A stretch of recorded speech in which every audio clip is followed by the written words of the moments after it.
क्या लगता है क्या कारण रहे होंगे और एमईए इस पे क्या एक्शन ले सकता है कतर के? ये जो खबर आई है कि कतर में 8 नेवी के जो एक्स ऑफिसर्स हैं उनको डेथ पेनल्टी दी गई है।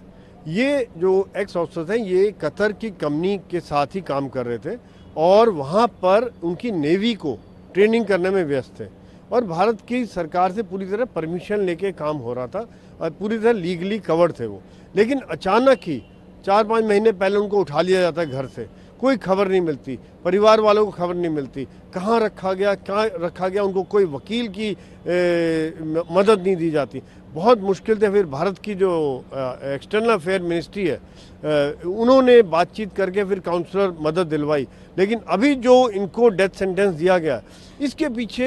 2-3 कारण हो सकते हैं जिसका अभी खुलासा किसी ने किया नहीं है। एक ये हो सकता है कि क्या उनके संबंध के इजराइल की किसी कंपनी के साथ थे, या क्या उनका संबंध किसी और देश के साथ थे, या फिर मुझे ये भी लगता है कि जिस प्रकार से कतार आतंकवादी ऑर्गेनाइजेशंस को मदद कर रहा है और भारत के साथ अभी इतने अच्छे रिलेशंस नहीं है, वो भी भारत में जो आतंकवादी और अलगाववादी संगठन को मदद देता है, पैसे की मदद भी देने की कोशिश करता है, तो ये भी कारण हो सकता है कि वो एक तरह से प्रेशर डाल रहे हो भारत की सरकार पर, ताकि वो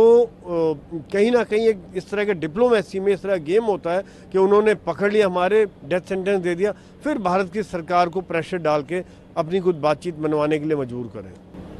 कतर के साथ हमारा व्यापारिक जो संबंध है बहुत ही अच्छा, तो कतर का ये स्टेप उठाया उसने 8 जो कह सकते हैं ऑफिसर्स के अगेंस्ट, इससे उस संबंध पे क्या असर पड़ेगा और क्या ये कह सकते हैं कहीं ना कहीं जो हमास के अगेंस्ट में इंडियन गवर्नमेंट थी उसको लेकर उसके बाद ये स्टेप उठाया गया, ऐसा कुछ? देखा जाए तो कतर के साथ भारत के अच्छे संबंध हैं, लेकिन बीच में कई बार देखा गया जो कई बार कतर जो है हमारे अलगाववादी संगठनों को भी मदद देने की कोशिश करता है। भारत भी कई बार इस चीज़ के बारे में बातचीत उठाई है। हालांकि देखा जाए जो भारत के इस समय में मध्य पूर्व के मिडिल ईस्ट के जो देशों के साथ बहुत ही अच्छे संबंध हैं, चाहे यूएई है, सऊदी अरेबिया है, ईरान के साथ भी, इराक के साथ भी भारत ने हर एक के साथ अच्छे संबंध रखे हुए। लेकिन ये जो बातें काफ़ी दुखद हैं और मैं ये चाहता हूँ कि उनको न्याय मिले।